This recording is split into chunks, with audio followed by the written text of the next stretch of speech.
Now, what I would call a really swinging human being is a person who lives on two levels at once. He's able to live on the level of being his ordinary ego, his everyday personality, and play his role in life and observe all the rules and so on that go with that. But if he's only on that level, if he's only playing that kind of thing, and thinks that's all there is, it becomes a drag. And he starts being the kind of person who feels that he's just got to go on surviving. See? It's terribly important to go on surviving, to live. And he works at that. And his children learn the same attitude from him. And they, he says, well, I've got to survive because I've got all these children I've got to support, and so on and so forth. And then they take the same attitude, and they breed up children, and they feel compulsive about supporting them, because they've got to go on.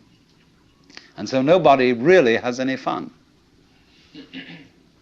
It's just, we've got to make this thing, you see? And you don't have to. See, whenever I get somebody who comes to me and says, I really can't go on and I have to commit suicide, I say, well, that's entirely, you're right. There's really no reason why you should go on, and if you want to commit suicide, do it. You can check out.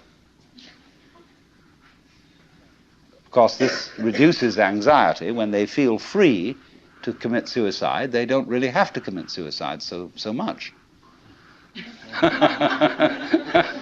You can commit partial suicide.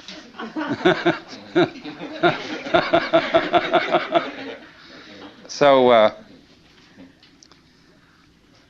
the sense that you just have to go on living, see, that life is a must. When you say to anything spontaneous, see, life is spontaneous. It happens, in the words of the Taoists, Ziran, which means of itself so. That's their Chinese expression for nature.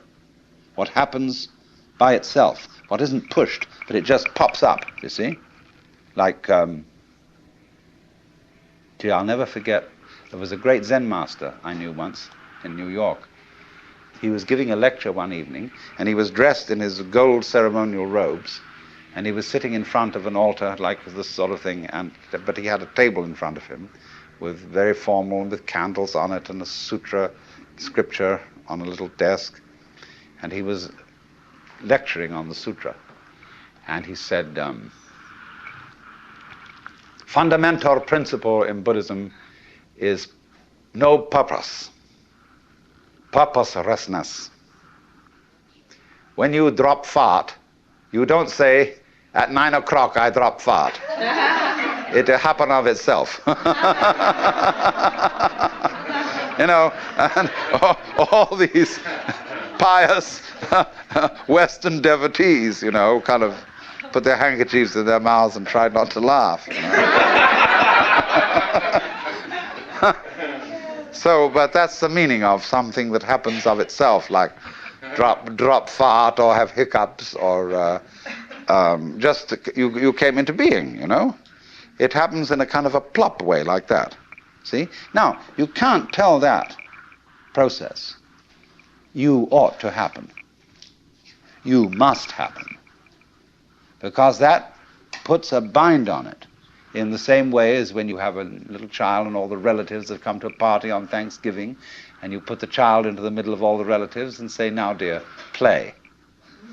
See, it absolutely bugs the child to do it like that. And so this is the problem for every artist. Because an artist is a man who makes his living by playing, whether he's dancing or painting or playing music or whatever it is. And he has to overcome this problem. He has to know how to play in public at a given time on an appointment. See? Now that's not an easy thing to learn. But when you catch on to the trick of it, you can do it. To play on demand. That's the hardest lesson of life. To contrive what is called by my Japanese artist friend Saburo Hasegawa a controlled accident. the thing is that